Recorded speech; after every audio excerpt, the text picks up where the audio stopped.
Il vous est avantageux que je m'en aille, car si je ne m'en vais pas, le consolateur ne viendra point à vous. Et si je m'en vais, je vous l'enverrai.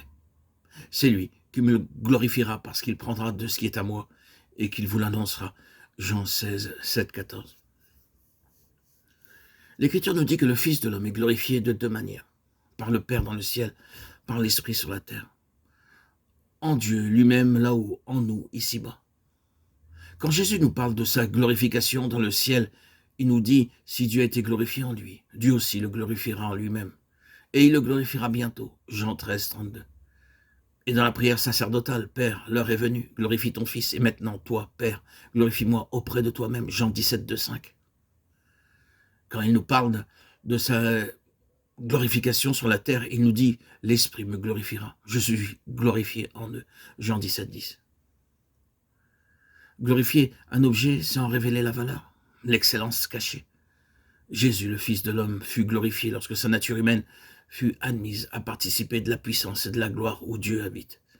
Il entra ainsi dans toute la vie spirituelle du monde céleste et de l'être divin.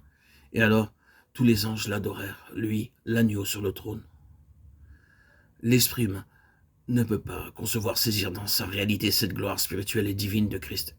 Il faut pour cela en avoir éprouvé soi-même quelque chose, y avoir participé en quelque mesure dans sa vie intérieure et spirituelle. Et c'est là ce qu'opère en nous le Saint-Esprit, l'Esprit du Christ glorifié. Lui, l'Esprit de gloire, vient nous révéler la gloire de Christ en demeurant et agissant en nous par le moyen de la vie, de puissance et de gloire qui est actuellement celle de Christ. Et tout en nous, la révélant ainsi à nous-mêmes. Il la manifeste aussi en nous, à tous ceux qui auront des yeux pour la discerner. Le Fils ne cherche point sa propre gloire, Jean 8, 50. Dans les cieux, c'est le Père qui le glorifie, et sur la terre, c'est l'Esprit qui le glorifie dans notre cœur.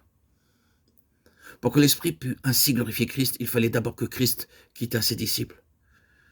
Ceux-ci ne pouvaient pas le posséder à la fois en chair et en esprit. Sa présence corporelle faisait obstacle à sa présence spirituelle. Ils durent donc être séparés du Christ qu'ils avaient eu avec eux pour pouvoir recevoir en eux, par le Saint-Esprit, le Christ glorifié. Christ lui-même a dû abandonner la vie qu'il avait ici-bas pour pouvoir être glorifié, soit dans les cieux, soit en nous. De même, nous aussi, si nous voulons réaliser que l'Esprit glorifie Christ en nous, nous devons renoncer au Christ que nous avions connu jusqu'à là, à la mesure de vie spirituelle que nous avions premièrement reçue. Je suis convaincu que c'est précisément là ce que beaucoup de chers enfants de Dieu ont encore à apprendre. Il faut qu'ils en viennent à saisir et comprendre la signification de ces mots. Il nous est avantageux que je m'en aille. Comme les premiers disciples, ils ont cru en Jésus. Ils l'aiment et lui obéissent. Ils ont éprouvé en quelque mesure tout le bonheur qu'il y a à le connaître et à le suivre. Néanmoins, ils ne possèdent pas encore l'inexprimable paix, la douce joie, la sainte lumière et la puissance divine qui devait résulter selon les promesses de l'Écriture de la présence de Christ en eux. De temps en temps, sans doute, ils ont été puissamment secourus et bénis, soit dans le secret de leur chambre, soit par l'influence bienfaisante de quelques amis chrétiens, soit par le moyen de la prédication, de la prière. Christ alors leur devenait très précieux et cher. Cependant, ils savent qu'il leur manque beaucoup encore. Que de promesses non accomplies pour eux, que d'aspirations non satisfaites. C'est parce qu'ils n'ont pas encore pleinement saisi cette promesse. Le consolateur demeure avec vous, il sera en vous. Jean 14, 17.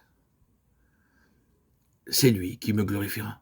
Ils n'ont pas bien compris tout l'avantage qu'il y a à être séparés de Christ pour le recevoir glorifié en esprit.